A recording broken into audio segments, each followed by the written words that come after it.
सोरेन ने राज्यपाल के सुझाव को दरकिनार करते हुए ये फैसला ले लिया है कि 1932 आधारित स्थानीय और नियोजन नीति को हूबहू फिर से सदन पास करके और भेजेगी। हमारे साथ आसुक के सुप्रीमो सुदेश महतो जी हैं। सुदेश जी, आज जो 1932 पास हुआ, इसको आप किस रूप में देखते हैं और आपका पार्टी का स्टैंड क्या है? देखो, ये मैं जिस दिन ये तरह के कार्यक्रम कर रहे थे या जो प्रस्ताव पहली बार भी आया था ये, तो उस समय ये मैंने कहा था इस बिल के ऊपर में कि ये पॉलिटिकल बिल, क्योंकि ये राज्य के नौजवानों की भावनाओं के साथ खेलना चाहते हैं और वही ये कर रहे हैं। बिल का कानूनी पहलू पर ना ध्यान देते हुए उसके निजात या समाधान की ओर ना जाके ये केवल राजनीतिक खेल खेल रहे हैं। पहली बार भी खेला, दूसरी बार भी खेले।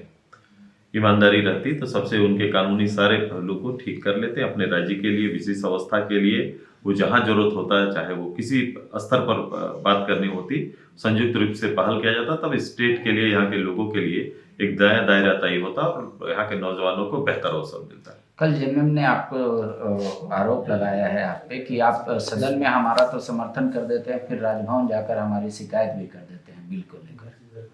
नहीं, हम सभी जगह पर एक तरह का स्टैंड रखते हैं। ये जेएमएम का कैरेक्टर और चरित्र हो सकता है, बिल पर भीतर बाहर जहाँ भी होगा ये बिल जो खासकर 1932 के स्थानीय नीति जो 1932 भी नहीं करेंगे क्लियर, चूंकि खतियान आधारित जो स्थानीय नीति वो हमारा पार्टी का एजेंडा में है। और हमने ये भी जेएमएम बात कर रही है, मेरे लिखित एजेंडा है और इनके सोचने से पहले हम अपने ही सरकार को हम लोग ने इस विषय को लेकर लगातार न केवल उनके सामने ये प्रस्ताव रखा बल्कि उनके खिलाफ में हमारा लगातार संघर्ष रहा है। बाद में भी जब ये गवर्नमेंट ने इसके लिए पहल किया, मैंने कहा कि परिस्थिति चाहे पक्ष या विपक्ष कोई मायने मेरे नहीं लगता, राज्य का एक बड़ा एजेंडा है, बड़ा विषय है, इसके साथ हमारी पार्टी खड़ी रहेगी।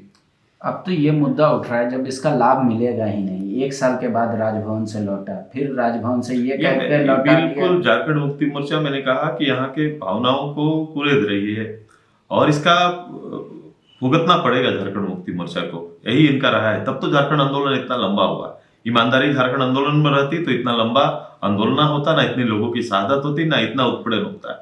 ये झारखंड मुक्ति मोर्चा के कारण आंदोलन में भी यही हुआ। आज स्थानीय नीति, नियोजन नीति, विस्थापन नीति, ये तीनों नीतियां, एक भी नीति इन्होंने नहीं बनाई और इस नीति के नाम पर ही ये गवर्नमेंट में आए। लेकिन एक तो ये भी है कि वो जनता के सामने जाएंगे और बीजेपी और आसू को दोषी ठहराएंगे, कहेंगे हमारा एजेंडे में था 32 हमने कर दिया, अब वो लोग नहीं पास कर रहे हैं। उनका इस सरकार का कैरेक्टर उज्जवल हो चुका है।